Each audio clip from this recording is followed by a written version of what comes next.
Guys, welcome to Real Talk with Keith Smith. My name is Jerry Miller. Thank you kindly for joining us on a Friday in downtown Charlottesville.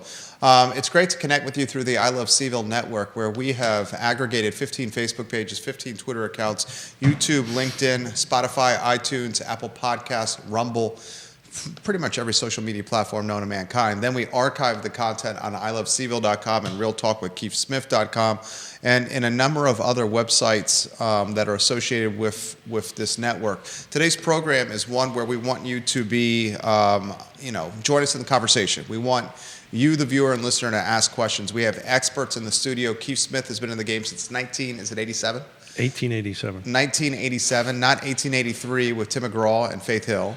The Paramount Plus show that was absolutely fantastic. I mean, anything Taylor Sheridan touches appears to turn to gold. The man's got the Midas touch. And we have two other variations of the Yellowstone brand and series soon to come to fruition.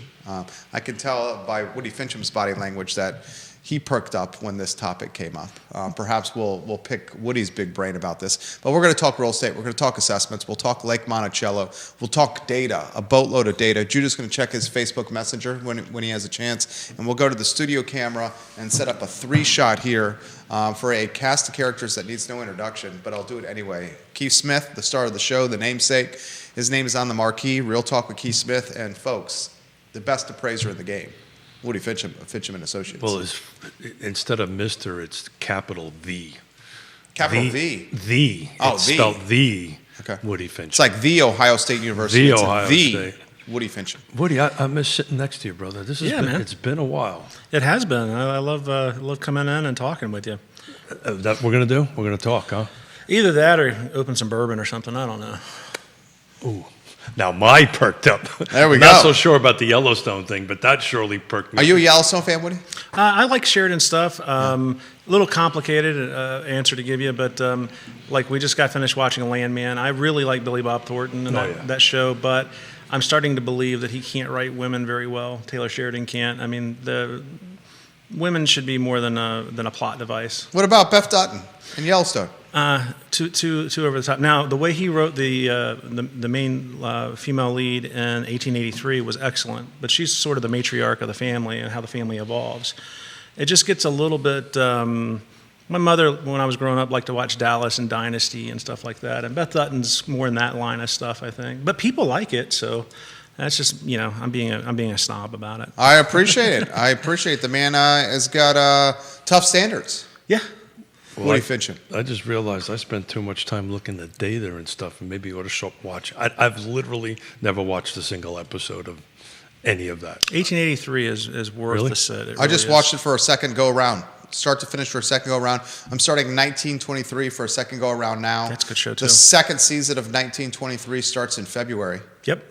And then he's got 2 spin-offs of Yellowstone in production as we speak. One starring Michelle Pfeiffer. Yeah, I heard Matthew McConaughey might be attached. Matthew to one of them. McConaughey is going to be the replacement to the bitter and difficult to work with Kevin Costner. Well, I mean, McConaughey's a great actor. I'll Phenomenal watch anything he's actor. Yeah, I keep getting older and they stay the same age. in. All right. All right, there we go, Woody Fincham, nicely done. I love this guy. All right, Keith Smith, where would you like to begin? No, I'm just enamored by this, but it is a real estate show after all. But I guess you could, land. What is it? Landman, Billy Bob Landman Thornton. is real estate. Yellowstone itself. I mean, the last season dealt with conservation easements, Yeah. dealing with gentrification, dealing with developers from outside of a state coming in, trying to take over a valley. how'd they A massive unpaid real estate tax bill and how they side-skirted that. And It's interesting. You should watch it. I won't run it for you. really? Okay, Yeah. I'll go ahead and watch it. Which one I'm talking? Yellowstone? Yellowstone. It's the a main phenomenal show. show. Okay. Yeah. It's today's version of The Sopranos, and I'm not comparing it mafioso, but I'm talking about the institutional piece of television content, the generational type of show. It's Yellowstone for now. And- it's what Sopranos was for the previous generation. And since my oldest daughter is in the biz, you'd think I would watch more of the stuff that she's kind of involved with one way or the other. She's involved with Yellowstone? No, but she's worked with some of the actors in there and all that kind of great stuff. Cope, watching the program, he Yep. says it's a great show. Hey, John. He's watching the program right now. All right, viewers and listeners, Keith Smith, So show is yours. You ready, Judah? Live on Woody's Facebook page. Fantastic, Judah. Back to the question that I've been asked several times just to kick the show off is, what does the active homes on market look like? So I was able to go back from 2007, this is at Lake Monticello, from 2017 out to the December of 24. So Judah, that's slide number 1. And Neil Williamson, who is Charlottesville's Dutton family? Ooh.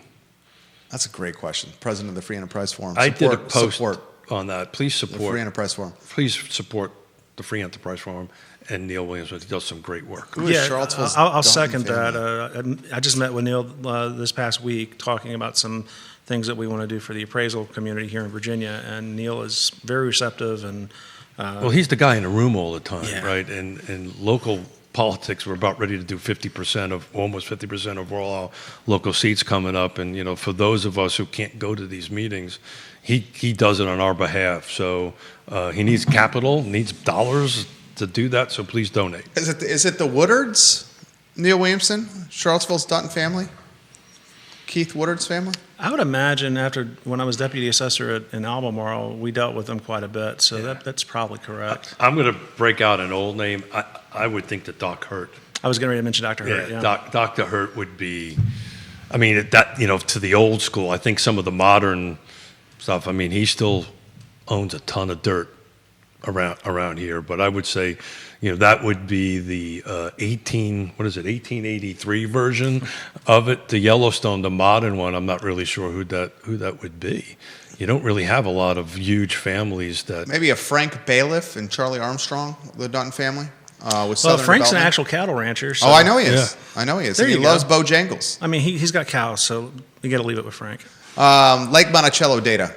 Yeah, so slide number 1, just, everybody was seeing what was going on. So this is month over month from January 17 to December. So in December, we had 72, this is a month snapshot.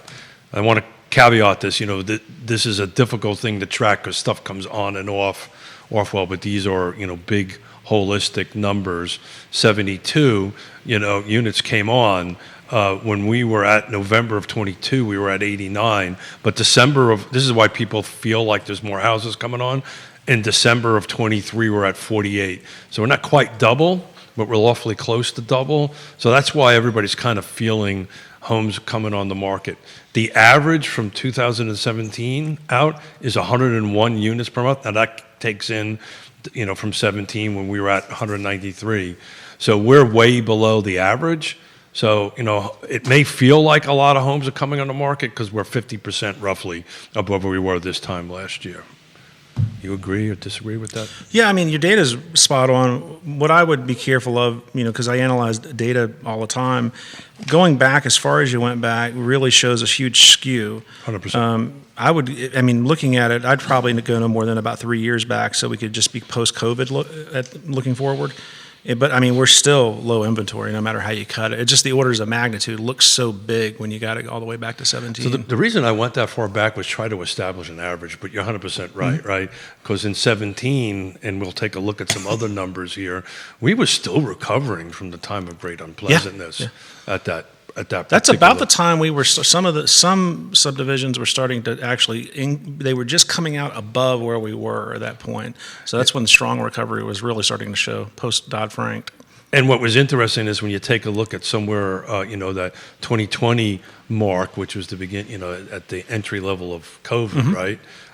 It just drops. Yeah. The inventory just drops from 101 down to, in the 40s. But I just thought that this was a good representation of, how the actives have been tracking for a longer period of time. But if you take a look, that's the reason I picked November 22.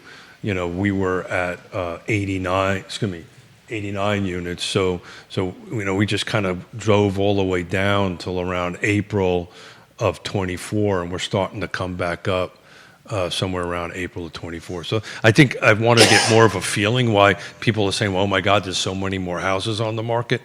But even at the average, what is that, 2% of the total amount of units at homes at Lake Monticello is 4,300, so 1%'s 43. 43, thank you. So we're somewhere around, as an average of 2%, and we're way below that. So just wanted to kick it off with that and see what everybody thought about it. Viewers and listeners, let us know your thoughts. There's certainly homes to purchase in Lake Monticello, but in the grand scheme of things, 43 and change, 50 homes, and the grand scheme of 4,300 available is not very many. It's not very many. And depending on the area of Central Virginia, homes continue to trade in days. Depending on where you're at. I follow certain pockets very closely, and I'm seeing days on market for these pockets that I'm following 1, 2, 3, 4, 5, and multiple contracts and bidding wars are still existing in this real estate market. So we talk about this all the time, but Woody, from your perspective, right? We talked about this last Friday that the market tempo, at least from January 1 to now, seems to be picking up. Lori Woodruff straight up put on her Instagram account, January is the spring market. And that's something that you've been talking about on the show for a long time. Her exact words. And I think that's been going on for a couple of years. But, I mean, you're kind of at the leading edge, right? Because you're starting to see appraisals. Mm-hmm. So is your appraisals upticking in the last few weeks, or are you just always constantly busy? Well, you're asking in our overall work volume. Yeah. We stay pretty consistent. Of course, during the COVID months or a couple of years, we were super swamped, but we have a diversification in our practice. It's not just mortgage work. So, we do a lot of legal and tax donation work and stuff like that. So, but we've seen no downtick in our mortgage volume whatsoever. So back on the days on market for Lake Monticello. Absolutely. Slide number 4, if you don't mind, Judah. So these are median, and I'm able, thanks to Ian, go back to 2004 and get good data on that. So, but we're looking at the end of 24 was our medium days on market was 8. The end of 21 was 5. 2018, to your point, which was pre-COVID, right? We were at 55 days on market, so it was just a complete plummet. Our peak was around 2011-ish, which was the height of the time of great unpleasantness at 104 days. But I just thought that was an interesting graph to take a look at on how pretty much since 2011 to now we've just dropped from, to Jerry's point, to 104 to 8. That doesn't mean some days homes aren't on the market longer. It's all about, am I in the right location, right features, right condition, and right price. Go ahead, Woody. If you're looking at your chart, I also ran some charts that we're not going to put on screen, but I ran both data for the overall neighborhood of Lake Monticello, and then I just focused on 3-bedroom ranches with no basements, just to kind of get a base. Both of those groups are showing, an increase in days on market right now, but it's very minimal. This is, as an appraiser, where I start paying attention to this over the next month or two to see what's going to happen, because if the market is weakening, this is where it's going to start indicating it. But we're still strong. There's nothing that makes me think we're heading into a negative market at all. So in your world, in your mind, what would constitute us needle moving into a negative market? Well, you'd have to have way more supply on the market. Days on market would have to be much longer than they are. What's the tipping point for DOM? Well, it just depends on what the absorption is. The absorption rate's the most important metric that we look at. So how much is being absorbed in a month and how much is coming on. If you've got a net negative where you're absorbing more than's coming on, then you're always going to be in a seller's market. But once it gets to where there's stuff just setting and they're having to adjust pricing down, that's where you're getting into a market that might be stable or less than stable. So maybe this might help that a little bit. So every Friday I look at the numbers and we talk about car footprint, right? This is Charlottesville, Albemarle, Havana, Nelson, Green, and Louisa. In my market monitor, what's coming on, what's going off, what is new homes are coming on, what's going pending. And pretty much up into this week, it was balanced, right? We started the first week off around 30 came on, 30 came off. Last week was around 60 came on. So we're sitting right now, 51 just came on from Monday to today, but 65 went off. Yeah. So to me, that's an absorption rate kind of going in the wrong direction, or am I looking at that wrong? How many came on? How many went off? 51 came on, 65 went off. So I've got more units coming off than coming on. So when coming off, is that including? Pending. Okay, so if they went pending. So these are active homes. We had 51 active homes came on, right? And then 51 went pending, right? So they're under contract. They haven't closed, right? They're in the Right. contract process. But I look at absorption from that perspective. Yeah. What's coming on and what's going off. Is that flawed? Is that the way I No, should be thinking? there's nothing wrong with the way you're looking at it. But, when you're right in the middle of it, it's hard to say exactly what the market's doing. Oh, 100%. 2020 is always in the rear view. But, I mean, what's tracking with this, too, is, I ran some numbers, too, on both of those groups I just mentioned. The ranchers are showing a 0.5% increase per month in price, which means about 6% per year overall at Lake Monticello. And the neighborhood as a whole, that's everything at the lake, is showing about 0.6% per month, which gives you about 7.2% per year. So we're still appreciating in value. Let's talk about that for a second. So ranchers, single level, primary on the main level. Yeah, no basement, just regular old rancher. And they're moving at a faster tempo than 2 stories. Well, they're appreciating at 0.5% per month is what I'm saying. Got it. Yeah. So what that means is the prices are going up 0.5% a month. Did you take a look at that versus 2 stories or just No, ranches? I just did that as a baseline. Next time I come on, I can run it any way you want to. Just let me know. But he compared it and contrasted to the neighborhood as a whole, Yeah, the neighborhood as a whole is actually increasing which would faster. give you what you're looking for in some ways. Yeah. Yeah, because everything else would be 2 stories. And Well, you would also Well- you would have to pull out the waterfront properties here Yeah. that could skew his data. Well, the acres are going to be a little different. Yeah. Waterfront's going to We be a are little different different. Yeah. not as far as property goes. No, Yeah. but finish this point that he's making right there. This is a good point. You asked him to compare it and contrast it to 2-story, and the 2-story, the additional inventory that's not ranchers is appreciating at a faster clip. 7.2% over the year. Yeah, and that's going to be skewed by those upper market level stuff, like the waterfront properties. Those properties work in a different fashion than anything else at the lake, and the acres are a different thing as well. But there's not as many transactions in the acres as there would be everywhere we only else. have a few. Yeah. Couple. If you have one a year, it's a lot. And the other's new construction too. Liberty and a few others are building a ton of homes in Lake Monticello, and they are going to be a completely different niche of competition as well. So, we would want to cut all those things or cull them all into separate categories and look at them, which is easy enough to do if you want me to do it.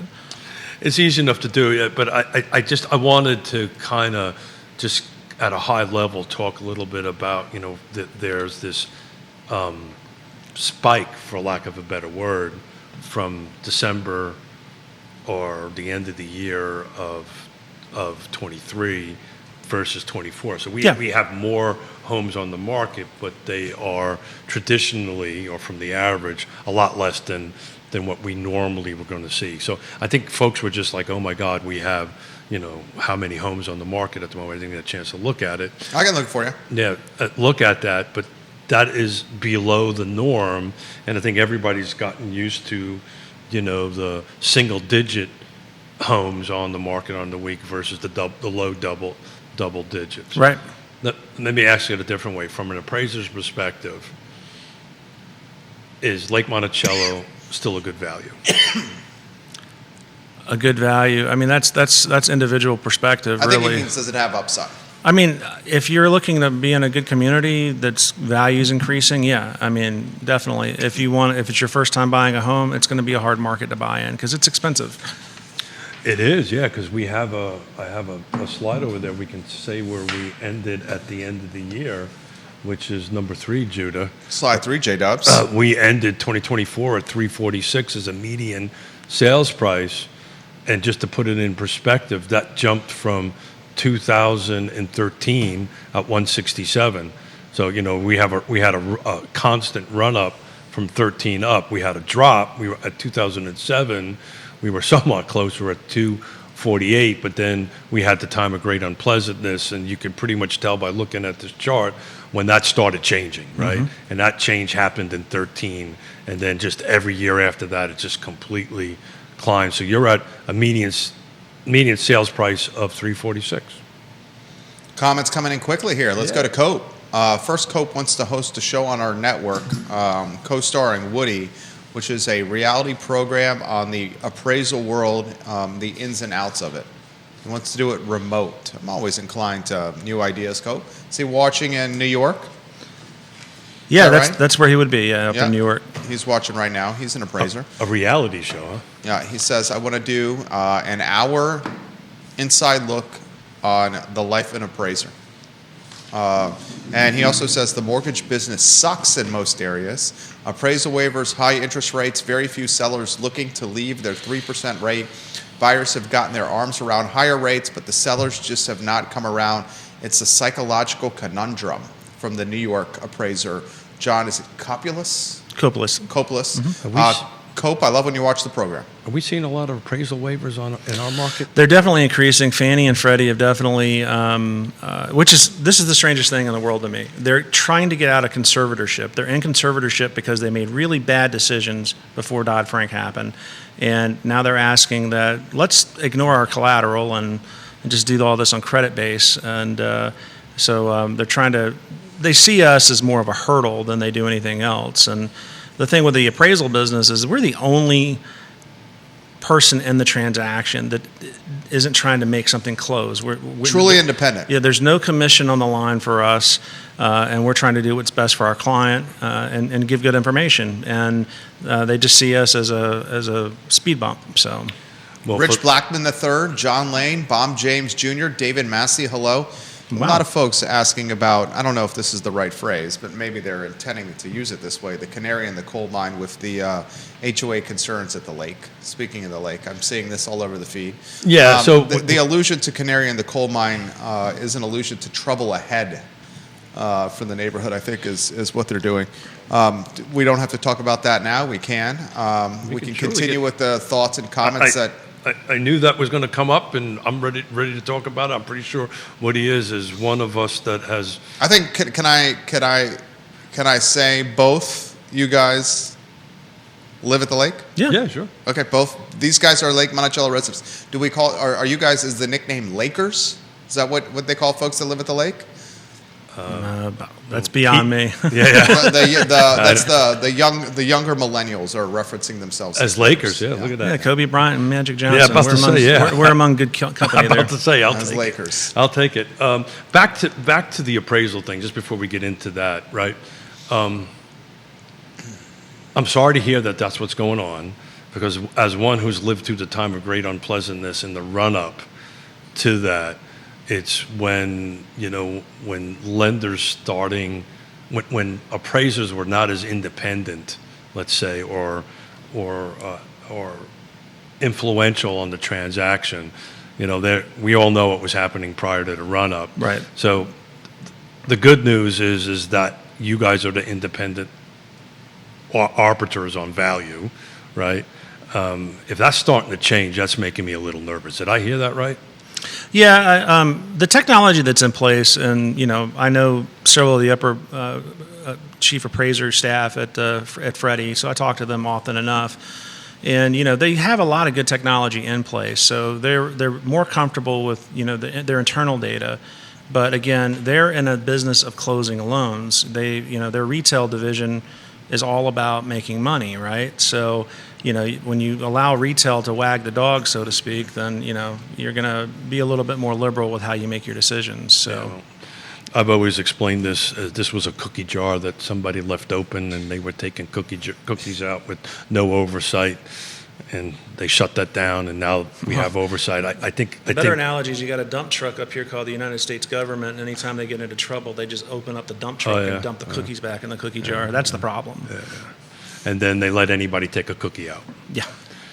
Ray Cadell watching the program. Ray Cadell says, Ray. I put a deal together in Fishersville that just this week, mid 400,000s. The difference in what you get for that kind of money across the mountain and this side of the mountain is absolutely astonishing. It really is. I think it might even be growing, the delta between that side of the mountain and this side of the mountain. We haven't looked at that in a while. We have to do a show about that. We'll take a look at the difference between the other side of the hill and this side of the hill. But Jerry, if you want to go and tackle our little PPP loan issue at Lake Monticello, I've been there since '87.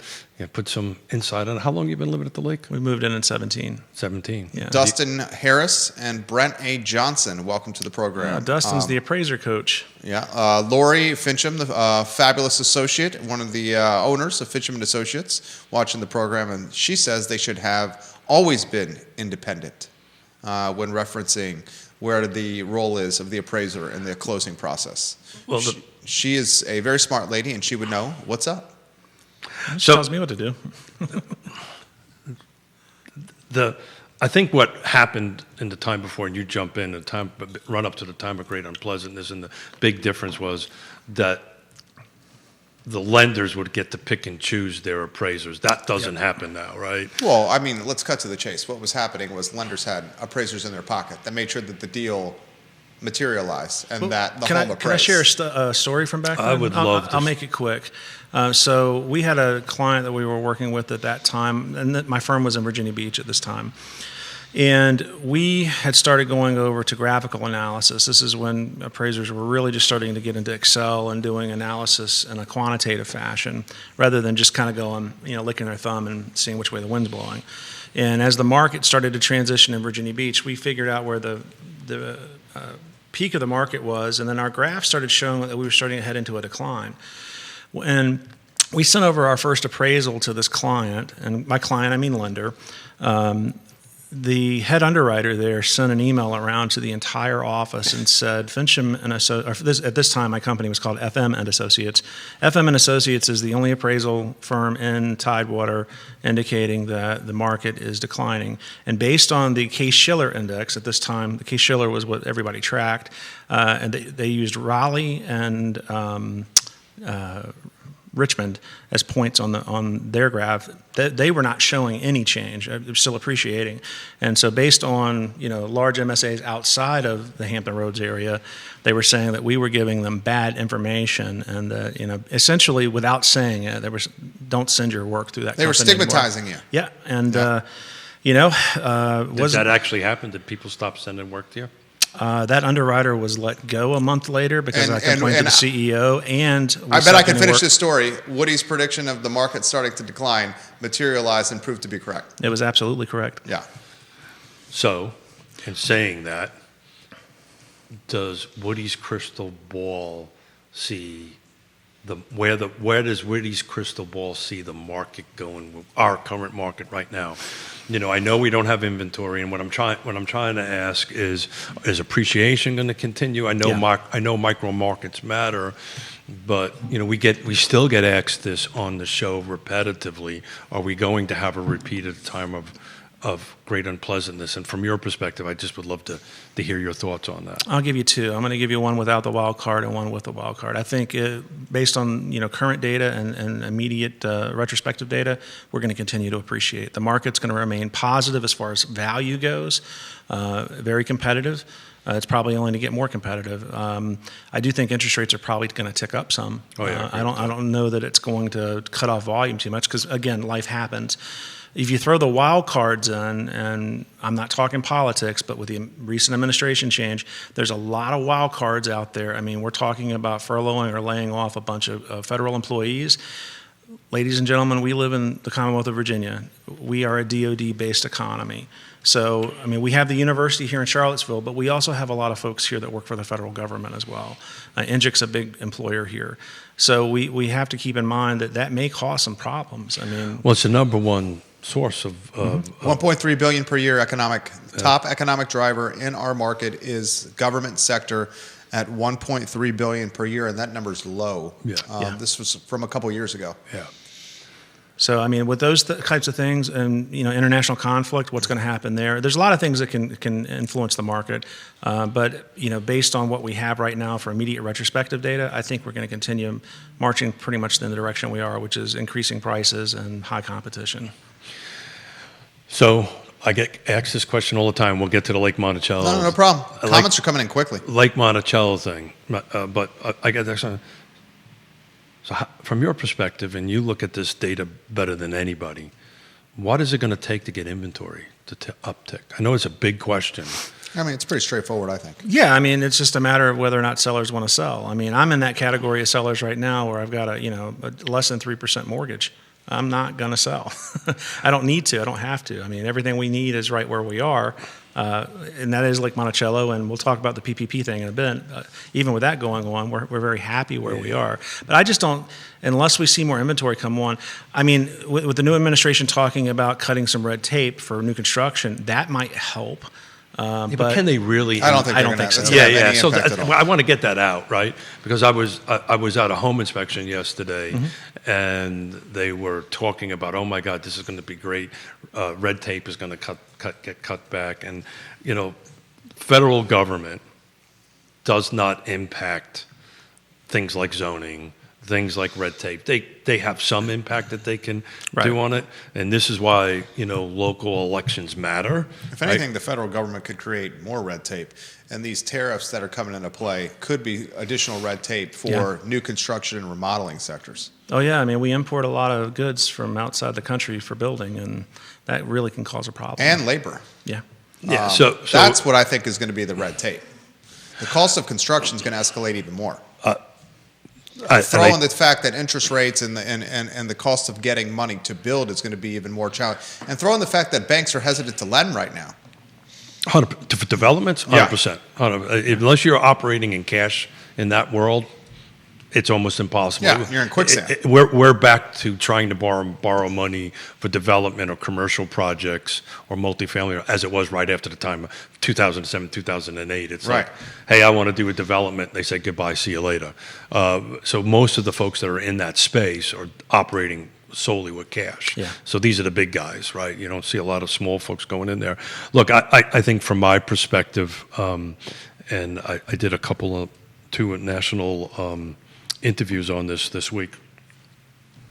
Unless we figure out a way to change zoning ordinances and local zoning ordinances or state zoning ordinances, allowing more construction. Forget about the cost of going up with Zoning tariffs. ordinance changes are not having any impact in Charlottesville. And It's the been reason a they're year not, plus. and the reason they're It's because not, of the affordable housing requirements associated with said zoning changes. and just the silly things about the site plan process, right? Just to get on the city for real quick, on a high horse on that one, right? The state says that if it's 10,000 square feet of disturbance or below is when you officially need to do a site erosion control plan. City's got it set at 6. Right, you can't do anything under 6,000 square feet on what they're trying to do. So what's requiring now is that there has to be a full site plan done. They require a major subdivision is 3 and over. The city has the ability to change this. There's some very good folks.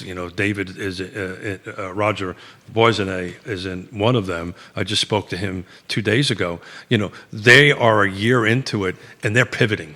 They're pivoting to something that they don't have to X. Had a similar conversation with Roger Voisinay. Woolen Mills, he had a property on site. He was going to add 3 additional single-family detached homes and preserve the older Woolen Mills home that was on site. And ladies and gentlemen, despite having market advantages, like partnering with an esteemed architect, my friend Richard, and offering one of those homes to a builder below value, they still cannot bring the project to market. They can't get past the red tape. They can't get past the bureaucracy. And these guys are insiders. These guys do this professionally for a living. They have probably, not to date these guys, but I would not be surprised if it's 125 years of collective experience. I know Roger's been in the market since the 70s. And how about this quote, ladies and gentlemen? This was posted this was released this week on the record. David Mitchell is the construction and development manager for Great Eastern Management Company. His company owns the Pantop Shopping Center, the Seminole Square Shopping Center, and he says on the record, media, quote, the recently passed affordable housing regulations in Charlottesville for new residential structures will make residential extremely difficult, if not financially impossible.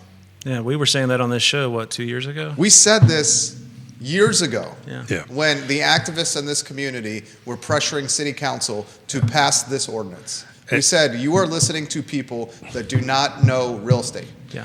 Well, That's what we said. yeah, 100%. I mean, the zoning ordinance, personally, I think is a good thing, but it's only half of the equation. If you don't fix, and I've been preaching this forever, if you don't fix the site plan side of it, right, the regulatory side of it, which is not a political thing, it is a, set up by the folks at the planning department in the city. So this is a staff-generated process that the politicians can get involved in it. When people were like, "Oh my God, we're going to have 50,000 houses," we all said on the show that's just never going to, and it's playing out. It's just never going to happen. What it is doing is making properties go up, right? Yeah. It's jumped 15%. We just talked about that in our pre-production meeting, and the assessments that are upticking in the city of Charlottesville are most notably upticking in financially margined, historically African American communities. Star Hill, 10th and Page are in the crossfire of gentrification. And uptick assessments to the tune of double-digit plus year over year is just going to only fuel the fire of gentrification in those neighborhoods. And this has been going on year after year after year, that these particular communities tend to get hit the hardest. Well, if you're a developer and investor, you're looking to buy low to sell high. I mean, that's the name of the game. It's capitalism. And so, you get into these older neighborhoods that, they're more affordable to buy into, or they were, and then you add steroids to it by putting in these policies that say, okay, you can put more development here, more density. So what does that mean? It means anybody who owns property and has the money to do it, they can now create additional rental units on the premises. And are they going to just magically altruistically go, hey, I'm going to rent these for below market rent so people who are in the workforce can rent them? No, they go, I'm a capitalist. I'm going to rent these for as high as I can, as much as I can. You get around the hospital, midterm rentals are a big thing because of travel nurses, right? They pay good money to rent in those places. And if you own property and you're just going to give it away, unless you're independently wealthy and don't need the money, your motivation is going to be to make as much money as you can. So what you've done is you've thrown fuel on the fire, not doused it. Bingo. The activists in this community had made the most affordable dirt in the community the most opportunistic in the community. And when the most affordable dirt in the community becomes the most opportunistic dirt in the community, that's going to be the dirt that's going to be jumped on by business people, and that's exactly what's happening. But I'm gonna add a little bit of a caveat to that. And when we do this show a year from now, I'm going to be super curious if they do not change. They, meaning the city, does not change the approval process, right? So somebody like Roger isn't waiting a year in the approval process and has to pivot to something to do a workaround, which is what they're doing. So they have to stop asking for it. It won't be the same density. It won't be taking care of the housing affordability. They're business folks. They need to do what they need to do with their investment. I think a lot of these people that are buying property on that right now, when they figure out that they can't do what they want to do with it, it may end up coming back at a bit of a, you're not going to see this 15% increase. I may be wrong. I think you're wrong on that. Yeah. We'll find out from a year from now. I think you're wrong on that. You're basically saying the people that are buying the opportunistic dirt, that when they realize that the red tape is so significant, they can't do what they thought that they could do on the opportunistic dirt, that they're going to put the opportunistic dirt back on the market at a haircut. I don't think that's the case. And to support that, the folks that do the people that are buying the dirt are just deep-pocketing individuals. They're not going to take a haircut on what they buy. 100%, and that's what I was about to say. They're buying for 1031 exchanges. They're going to sit on them. If the back end of the zoning gets easier, then all of a sudden now they got a project. The city's always going to increase, but is it going to increase at the 15% or a double-digit thing? I don't know how Woody feels about that. But Neil Williamson says it extremely well. We were told the new zoning ordinance is a living, breathing document. Yeah. If this is true, then the new zoning ordinance needs CPR. Yeah. Brian Pinkston said the NZO was a living, breathing document. I saw Brian Pinkston this past Friday at Selvage Brewery. I had a great conversation with him. And he's right. Are you going to change it or not? It's been a year and nothing has happened. And at the time, the mayor, Lloyd, I believe he's watching the program right now, said that very thing, sat in one of these chairs that, we're going to, I think to use his term was tweak it. It is time now to tweak it. Well, they can't. Well, there's an active lawsuit against it. The city's doing absolutely nothing because there's an active lawsuit against the NZO, and the folks are using what happened in Arlington as a precedent to kill the NZO, and now they're asking the judge that's making a decision on the NZO to recuse himself from offering his take on what's going to happen. And get this, the judge who's giving his opinion on the NZO and whether it can move forward or not, the judge's wife, and first the judge lives in the city of Charlottesville. So his house, where he lives in the city of Charlottesville, is upticking in value if he votes yes toward NZO. Seems like a conflict of interest to me. Second, his wife was one of the activists who pushed in her free time and her charitable time for the NZO for more density, prior to this even becoming a talking point in the news cycle or on talk shows like this. So I'll jump in on that. That's two conflicts of interest. Not agreeing or disagreeing with that. At the moment, excuse us, at the moment, it's still the law, right? But no one's doing anything with it. Because nobody's going to invest in that. Of course not. I will tell you, if on the next city council meeting, they reduce all their development requirements, site plan requirements on the second hand, watch projects start coming out of the ground. But until that second half happens, which again, they're getting sued on the left hand, I'm not going to go ahead and work on the zoning and the site plan end of it, which is really where they need to do the work. You're 100% right. Who's going to come in now? Back to my comment about, will prices start buying up? I think as long as this lawsuit is hanging over everybody's head, would you invest the money to go ahead and potentially try to do a project? And keep in mind, you got to buy it for cash. You got to come up with cash to go through the process. It is extremely expensive. It's hundreds of thousands of dollars on a typical project just to do the engineering end of it and the approval end of it on that. So I think you might see things kind of time out a little bit. And the most one of the most lunacy aspects of all this is the city doesn't even have an attorney on staff to fight the lawsuit. Yeah. They're outsourcing this lawsuit work to a third party that's charging them the Mercedes-Benz of attorney fees every hour. Neil? Well, they should, having worked for local government, this is such a high-profile thing that they really should go to outside counsel anyway, because who on the government payroll is going to have the expertise and competency to carry a lawsuit like this? I agree with you on that. I'll slightly push back on that. If that is the case, then we as taxpayers should know how much the city is paying in legal fees to fight this lawsuit, and they are not being transparent with that monetary amount. Well, transparency aren't they matters. not required to do that? Right now, we have no transparency. Yeah. Interesting. So Neil will chime in on this. I have never seen a lawsuit against a local jurisdiction that was not handled by outside. Oh, that's not the case at all. There's been numerous examples in Charlottesville where that is not the case. Really? Yeah. Okay. Yeah. Fulvana County was the one that comes to mind that did not. Fred Payne handled a couple of when lawsuits. the fired police chief, when the I'm talking about zoning in particular. Land. well, there's been when you said lawsuits, numerous lawsuits where that was not the case. Got it. Okay, comments are coming in here. First, Neil says the NZO lawsuit is freezing housing creation. Absolutely, 100%, Neil, without question. Who's going to get into this pool with everything that's going on? We do have counselors watching the program, by the way, and we do have staff at City Hall watching us here. Vanessa Parkle, is it possible legal to create a zoning policy that requires homes in a given area to be owner occupied?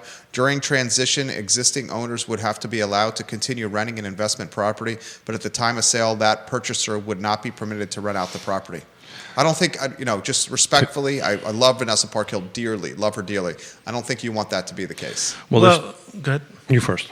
I was going to say, I was very critical a while ago about, what they did with zoning and kind of leaving it wide open. Capitalists are going to be capitalists. And I'm not a big fan or proponent of additional regulation, but unless you put something in there to require or incentivize the owners to not go as high as they can on the pricing, which are things like rent control and things like that. I'm not a big fan of that. And we've seen very negative things happen in other places with it. But, with rent out of the control the way it is, if you're just going to open up zoning and say, okay, build to your heart's content, and as far as density goes, folks are just going to make as much money off it as they can. It's not going to make pricing go down or keep it stable. That's an environment rich for appreciation. So unless you put a control measure in, there's no way to stop that. So to Vanessa's comment, one, we're a deal and roll state, so we can't do anything locally that the state doesn't allow us to do. Right. That being said, why this election cycle is so important to us, because we have 17 of the 37 seats. No one's running opposed. At the moment, nobody is, but that's part of the game. People kind of wait for the last minute to do it, but at the moment, I'm not aware of any opposing. So all of a sudden, one seat completely up for grabs. Jack Jewett District, Albemarle County, where Diantha McKeel says she's not going to run. for, I believe, is a fourth consecutive term. Props to Diantha McKeel for a fantastic career serving Albemarle County. The Jack Jewett District is wide open. Neil Williamson, as much as I hate to admit it, Jerry is absolutely right. Neil Williamson, I know it was very difficult for you to type that into the comment section here. I love you, my friend. His fingers hurt. Cope in New York says, agrees with Mr. Williamson on that comment as well. So much to cover here with about 10 minutes left in the program. Do we want to get to Yeah, sure. the lake? Sure. You set it up. Okay, I will absolutely set it up. Lake Monticello, one of the largest neighborhoods in the Commonwealth of Virginia, roughly 4,300 homes, applied for a $646,000 plus Paycheck Protection Program loan during COVID, when the federal government was basically giving out to free money every Tom, Dick, and Harry. I swear that didn't cause the inflation that we're dealing with right now. But that's a topic for a different day altogether. Here's a bunch of free money for you guys to sit on your couch and do Jack Diddley. And it's kind of not becoming free all of a sudden. Now, well, I'm going to push back on that. Now, Lake Monticello, the largest neighborhood in Central Virginia, more than 4,300 homes, one of the largest neighborhoods in the Commonwealth of Virginia, may be on the hook for $646,843. Both these gentlemen are Lakers. They live inside the gate. The Lake Monticello Homeowners Association applied for the PPP loan in early April 2020 for what they said was to avoid furloughing staff. I'm going to pick that apart like Thanksgiving turkey here in a matter of moments. And then the loan was approved by mid-April. Then the Small Business Administration granted forgiveness on the loan in May of 2021. Now the Department of Justice, in a letter sent to the Lake Monticello HOA this past December, so roughly 30 days ago, 45 days ago, said, dudes, what are you doing? You got to pay this back in full, and you got to do it before we bring the hammer against you. It's pretty much what's happening. Now the lake is fighting this with their insurance provider covering the legal fees. We'll see how much longer that goes. And the president of the HOA... And how much our insurance goes up. Yeah, and the president of the HOA has sent a statement to owners, we need to maybe pay this back. And the last thing that we're going to do is try to do a special assessment. But it pretty much could happen. And not to do what we're doing right now. Yeah. Not to talk about it. Yeah. Yeah, not to talk about it. And that was my big referenced the show in the statement. And unofficial social media. Did you see that? Yeah. And I... Thank you, Larry. That was one of my biggest pushbacks on that. I appreciate it. I appreciate it, Larry. Yeah, we're a community, and we're not supposed to talk to each other about this. And I think that's, I had 43 Lakers reach out to us about his statement via email. Yeah. Do you want to start? Well, I got to try to divorce myself of emotion with it because I'd be honest with you. You should also caveat it with the caveats that you do sometimes when you have to offer a perspective. Yeah. This is Woody Fincham. Yeah, I'm also a member of the board of directors and the executive committee at CAR. So what I'm saying right now is my own personal opinion. It has nothing. As a resident. Yeah, and I'm a resident in the neighborhood, and I'm speaking as a resident. I don't hold any official capacity with the neighborhood one way or the other than owning a piece of property. I am angry about it because I think it's pretty plain that this is something we should have never done. I don't know under whose advice we went with. We have a CPA that gave us this advice. They have E&O insurance for this, and they should be the ones that should be liable for it. If we just did this because it was a board decision, this is going to sound very aggressive, but every member that was on the board that voted that through has a personal fiduciary responsibility to every member of our community. And if they try to do some type of special assessment because of this, I think we ought to hold the board liable for it individually and collectively because they represent us and they made a bad decision here. Now, if they were given advice from a professional that we're paying money to do and we did what we thought was the best for our neighborhood at the time, I don't think that's the case as far as the board members being individually responsible. But, when I sit on a board, and I sit on several in different capacities, I am liable to my members and the people who make up that organization. If I make a bad decision, then I can personally be sued for that. I understand that as a board member. And I think that maybe we were either a little more loose with how we should have been with this, or we got some really bad advice, and they're not telling us at this point which that is. So when this whole PPP thing came up, and Jerry and I had the 8-foot tape to make sure that we were 8 feet or 6 feet away from each other. away from us. And from where Jerry and I are sitting, by the way, it's 8 feet. So everybody, we were talking about, be careful about, free isn't always free. It's never right. And people were jumping all over this free money. And it looks like, from my perspective, that DOJ and everybody's starting to claw it back. So there is some responsibility. Oh, I mean, Trump and Musk, I say Musk because he's essentially maybe the president, certainly the vice president, certainly the most powerful man in the world. I mean, he certainly said that he's going to cut back as much of federal spending as possible. This started, so to be clear, this started before. Oh, yeah. The election, yeah. the election happened, but they're at a point right now where they're trying to claw back money. And back to the conversation we had about opening the cookie jar and putting dump trucks of cookies into it.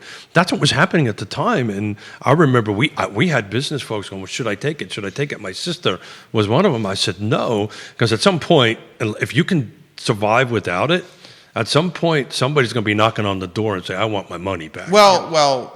And that's not necessarily the case. Well, but they're not exclusive of it. I know other businesses that they are getting knocks on the door. But in this particular case, why the Lake Monticello Owners Association is in the crossfire of the DOJ is because the HOA is a 501c4.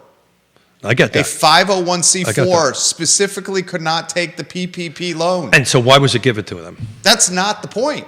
Well, I will bring I this think up. that's a huge point. If it's okay, go ahead. So the lender who provided them the loan should have done their diligence as well. 100%. Of course. 100%. Yeah. The lender's as much responsible here as anyone. But the lender 100%. is not going to be held responsible for it. They were the ones that were given the responsibility and the diligence requirement to do what they do. I mean, then at that point, my company did a PPP loan, and we were what's the word? We're not required to repay it because we were able to maintain our staff.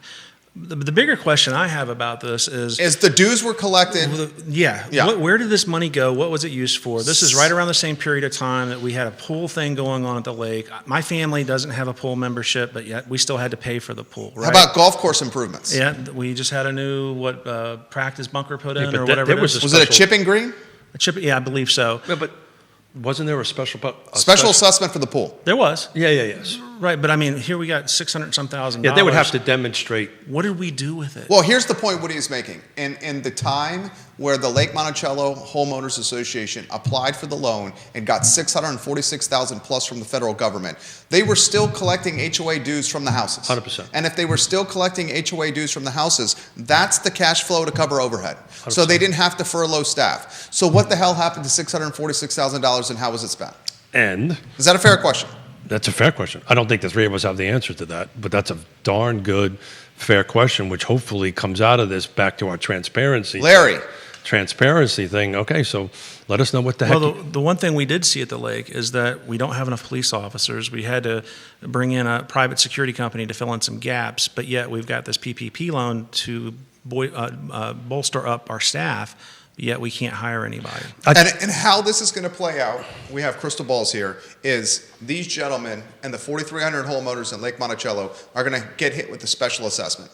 And that special assessment in the grand scheme of things, $646,000 divided by 4,300 homes is about $150, $155. So it's not any money, but it's the look. It's the perception $150 can mean a lot. $150, come on. I get it. To the three of us at this table, maybe not so much, but there are people out there that are $150. The median age at the lake is rather high because we have a lot of retirees. $150 to my parents at 85 that are on a very reduced.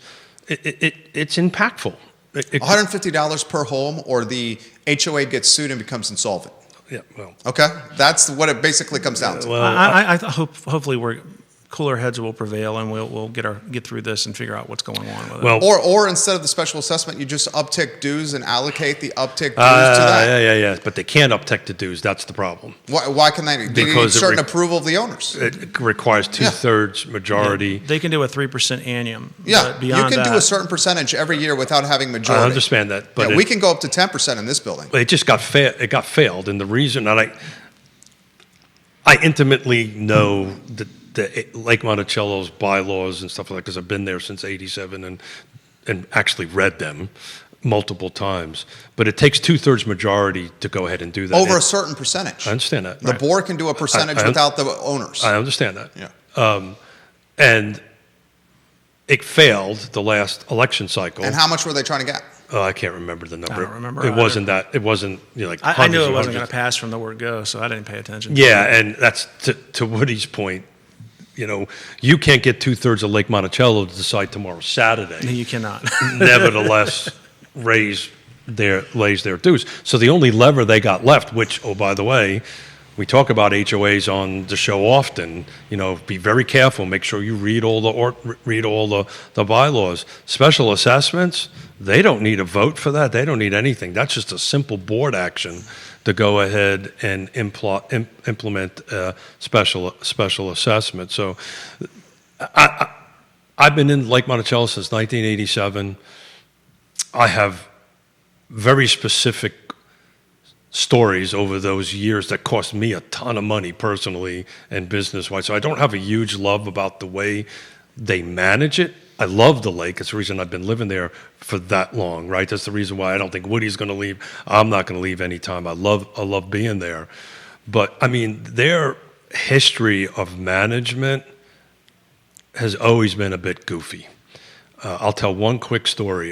When I was building, I was hired to build the new gates there. This was about 20 years ago.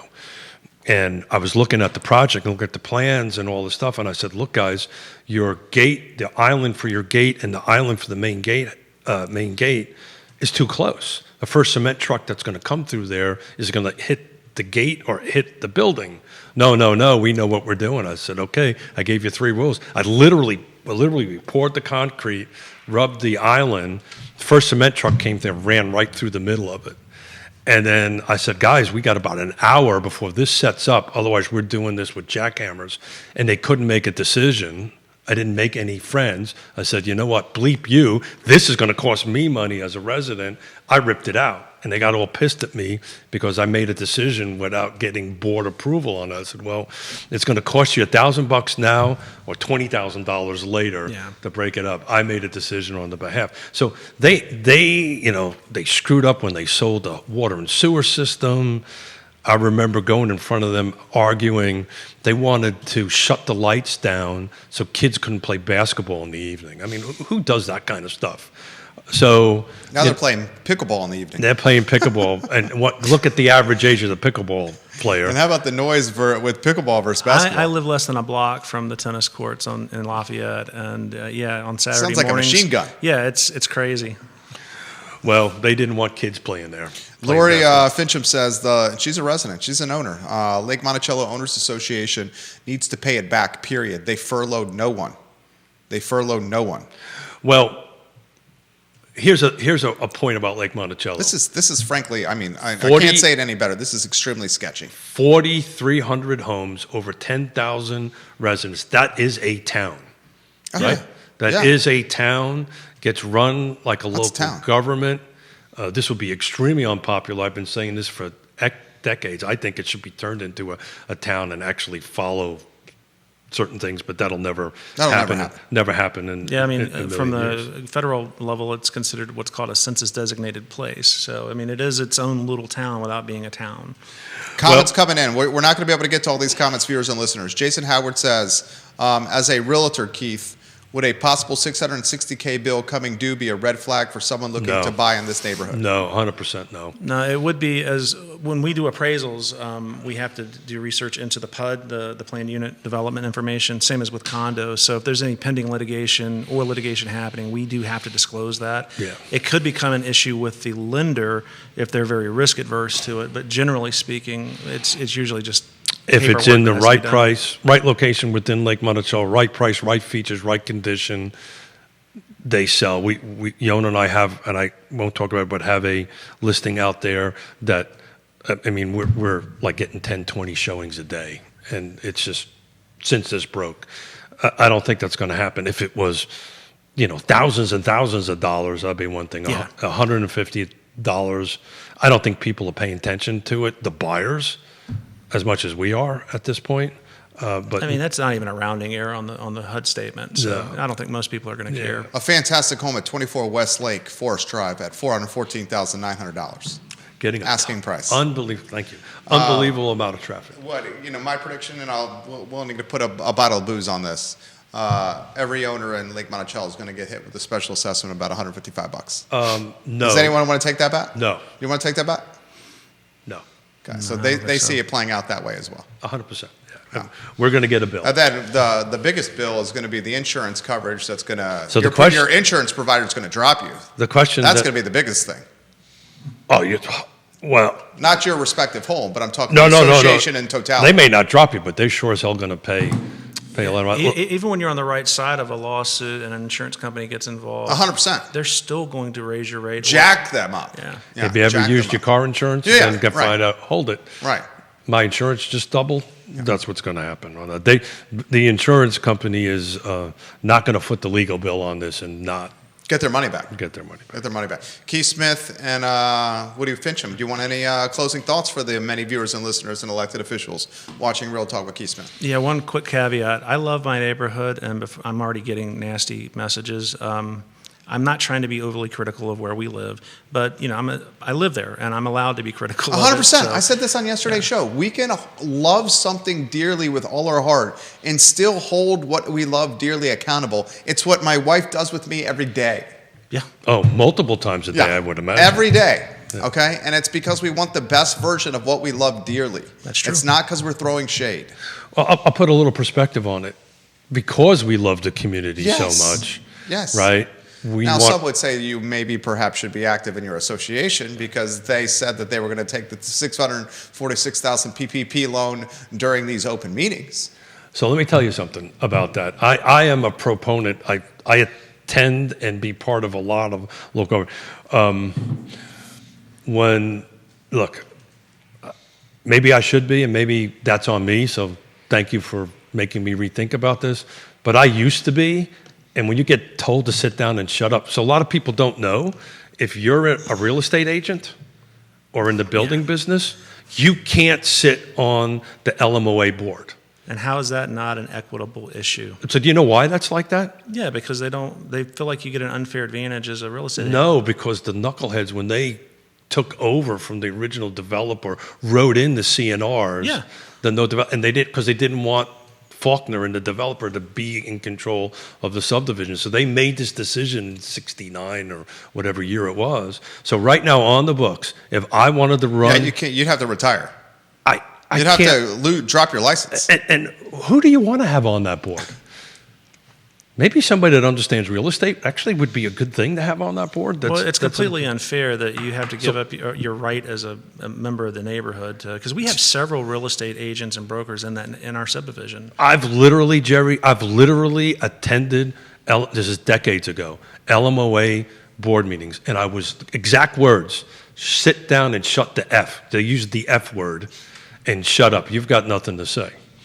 And then I said, okay. I'll build the acres. You got a lot of Lakers watching. I'll build the acres, and thank you very much, and see you later. How about we'll close with this? Yeah. No issues with the initial PPP application for me, the person that's commenting. The way it was written and speed to action, all you had to do was attest to the possibility of revenue being impacted.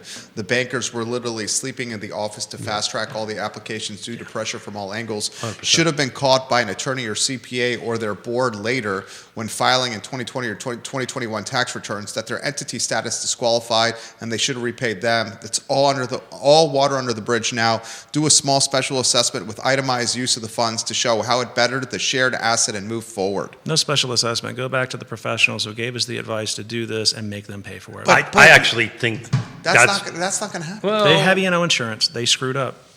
Well, it all depends on what the insurance company's attorneys. In this particular case, punting it to somebody else other than Frank Buck or whoever the Lake Monticello's attorney is these days is a smart move.